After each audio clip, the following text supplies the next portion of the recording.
think many in the channel community also had to learn all new skills. I mean, such as SEO, SEM, and social selling to, fill that funnel.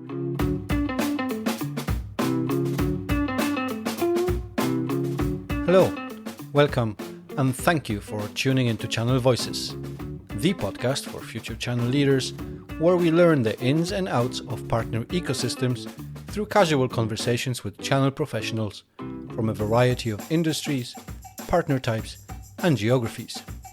My name is Maciek, and I'm your host. Today, I have the pleasure to speak with the Vice President Global Channel Partnerships at Everbridge.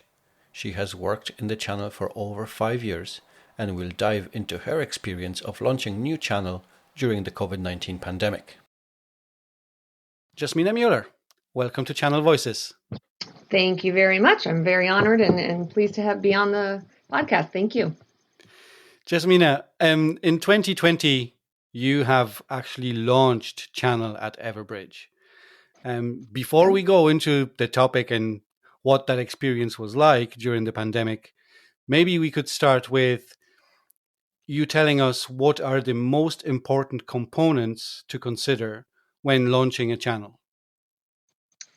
Well, it's interesting you say that, especially during a pandemic, launching a whole new channel. So, as Vice President of Channel Partnerships for Everbridge, I lead our efforts basically to build a world-class channel program and help our partners and end users gain resilience and thrive, especially now as they prepare for the new normal in the post-pandemic world. So, when launching our channel program last year, we literally found it essential to work closely together with those partners to drive that successful outcome. We literally did this by focusing on developing, the partner program and activating enablement best practices. But we also found that while that enablement needs of our partners didn't change dramatically during that pandemic, we did deliver them, other ways of kind of going around that. So we moved to a much more automated and convenient virtual model. And to kind of give you some background, what Everbridge does is we offer that critical event management software application that we automate. We accelerate the organizational operational response to any type of natural disaster, man-made or digital crisis that we literally call critical events. And what that does is it keeps people safe and businesses running. And that kind of gives that feeling for those partners like, wow, this is a whole new way of kind of going out there and taking that step forward for their customers. So, in our industry, the channel maintains those deep relationships with many of the enterprise, mid-market, small business, and government clients. And, they rely on everything to bring that best solution and deliver that in a way that the overall technology stack. So our partner experience overall includes all of the elements of a 5-star channel program. And like I said, it includes the onboarding, the training, the product readiness, the sales and deal support, as well as technical expertise to support more complex deals. So we've rapidly adapted just like our partners have. Right. Perfect. And in terms of launching it during the pandemic, what have you seen as being the main challenges when launching a partner program? Maybe not designing it because you already, you do have a team, so you were designing it together. But when going out to the partners, when recruiting them, signing partnerships, have you seen any challenges during that period? I think the pandemic's impact on the businesses and other organizations, it cannot be overstated. I mean, the need to shift to remote work practically overnight, the disruptions in the supply chains and other compounding events like the cyber attacks and severe weather served as literally it served as few notable examples of the challenges that our partners and their end users faced. We supported and continue to support organizations' recovery from that black swan event that we called the COVID virus. And our channel program continues to serve as a means of delivering on that mission of keeping people safe and organizations running. Throughout the pandemic, though, partners needed to, rapidly evolve their business strategy, both from a vendor perspective and from a customer perspective. So I think a lot of the innovative tech companies like Everbridge that responded to that emerging and changing market with these strong SaaS solutions that address the customer's need to protect their assets, coupled with their strong marketing programs, literally helps generate that demand in a fully digital world, which remained the best position for that future. So, there was a lot of things, but I think the main thing here is we were always there for the channel partner community just to help them out. Okay. So I suppose challenges like anywhere else, right? And yes, like you said, the pandemic had impact on pretty much every business out there. Have partners changed in terms of how they operate and what their needs are when working with vendors? Yeah, the face-to-face meetings. Honestly, they were. I mean, you know this from a partner community perspective. Even going direct with customers, it's that face-to-face meeting. It went literally to a halt. It was replaced by those virtual pitches. It was, everybody had to adapt to this new model almost overnight. A lot of companies who are more in-house in the office literally had to, within days, try to figure out how are they going to get back to business.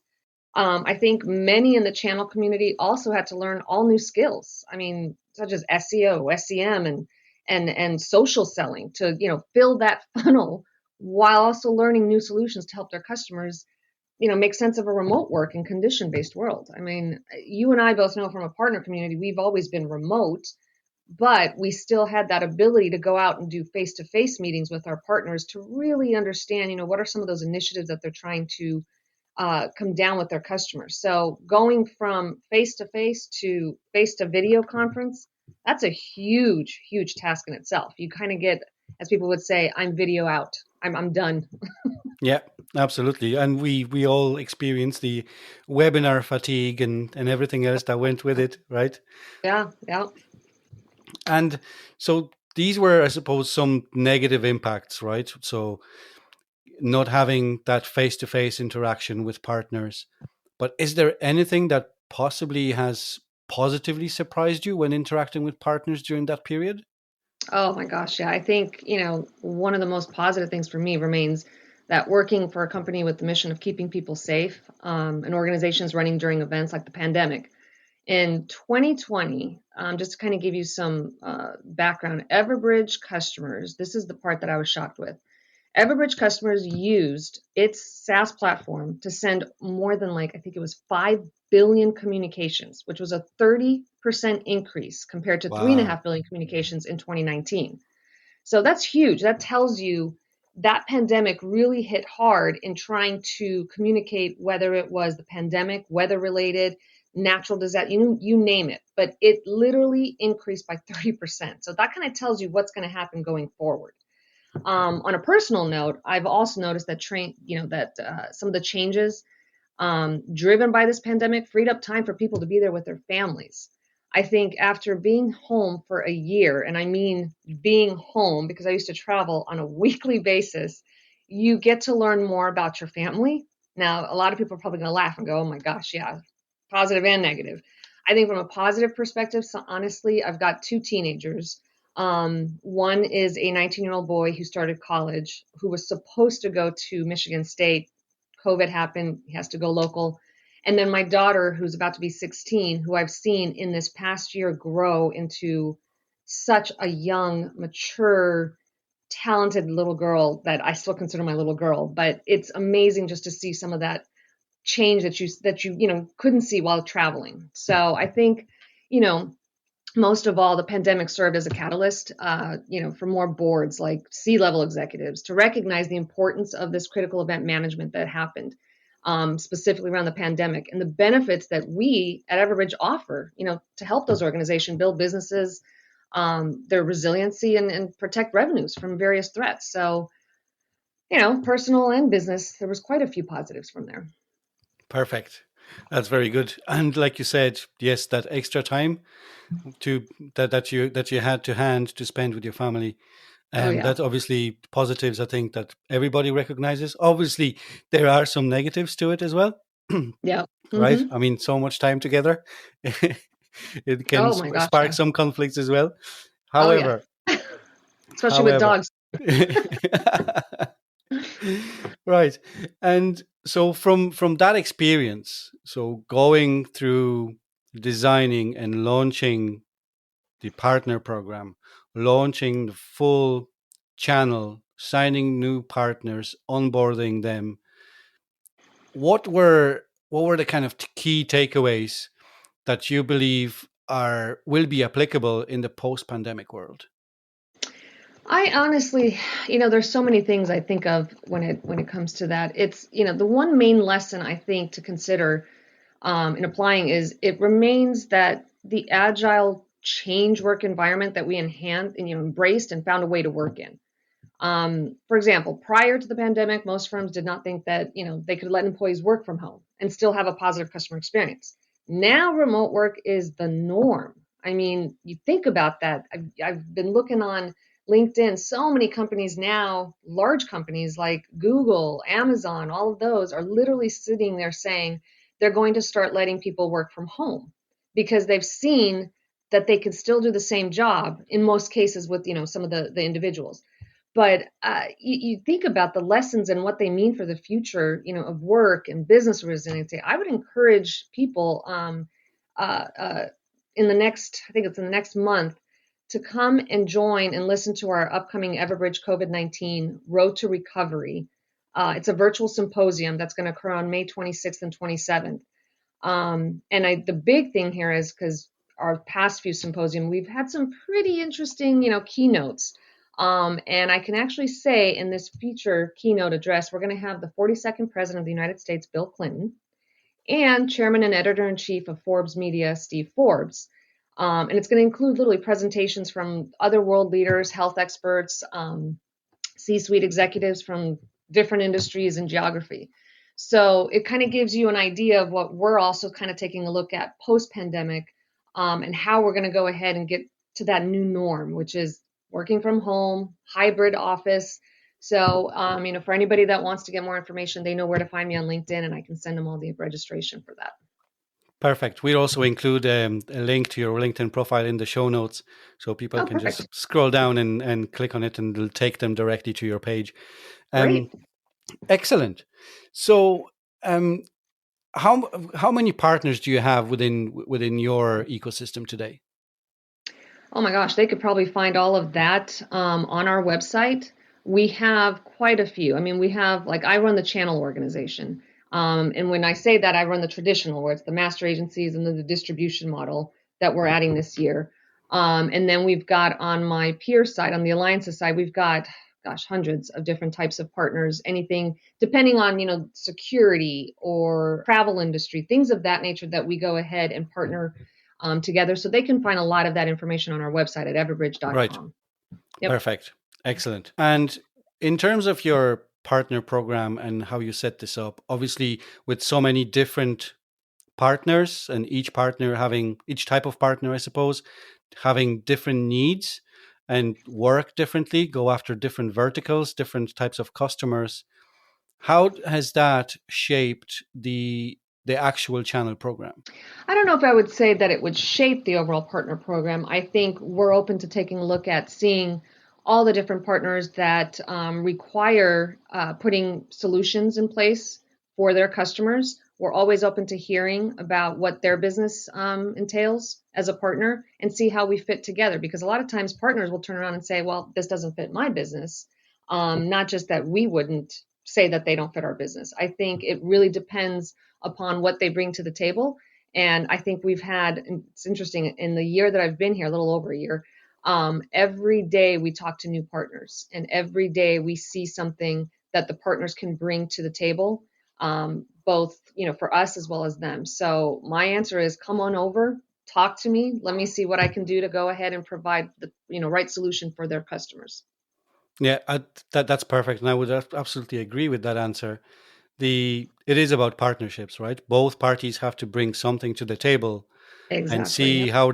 how they can help each other, and obviously in the end help their customers.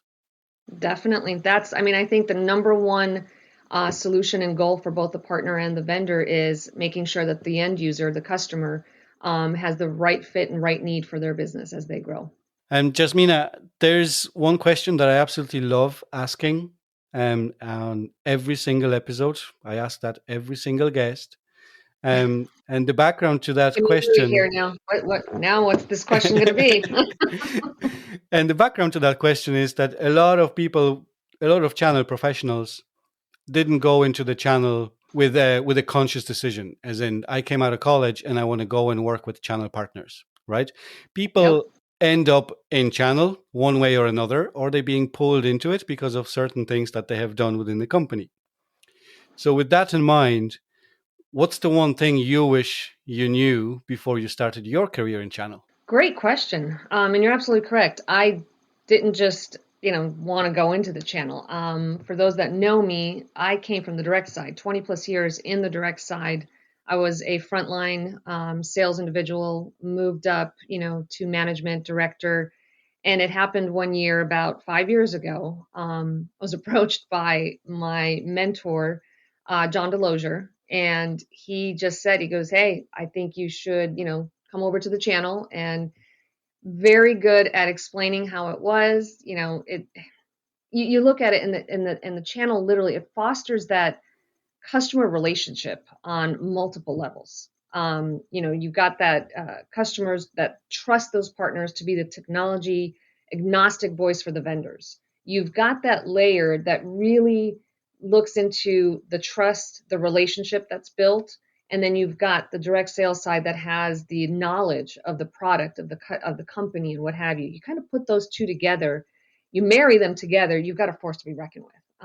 And so when I kind of had that approach of you should come over to the channel, or what some people used to say, come over to the dark side, it made me laugh. I'm like, what the heck is a dark side? And there is no such thing. I literally can't say how enthusiastic and how much more of everything that's changed working within the channel partner community. You've built a completely new family, a new foundation around a family that you can trust, and vice versa. The partners take this seriously, and they select, the best solutions in the partner programs to ensure that their businesses can deliver what's needed for their customers. And that's what it's about, in making sure you do what's right for those customers.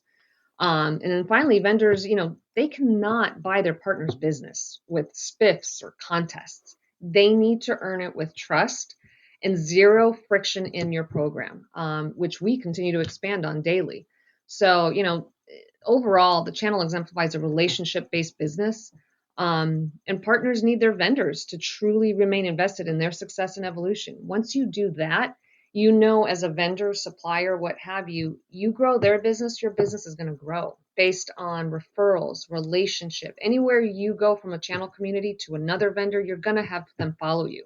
You do that and you're going to succeed in the channel no matter what. So I'm excited. Like I said, I've only been in the channel literally directly about 5-6 years. But even when I was on the direct sales side, I always worked with partners. It was like a daily thing. I never thought twice about it. And I'm glad I've been in it for the last few years. So I look forward to seeing what more the channel partner community is going to have going forward. But it's one of the best things I've done in my career.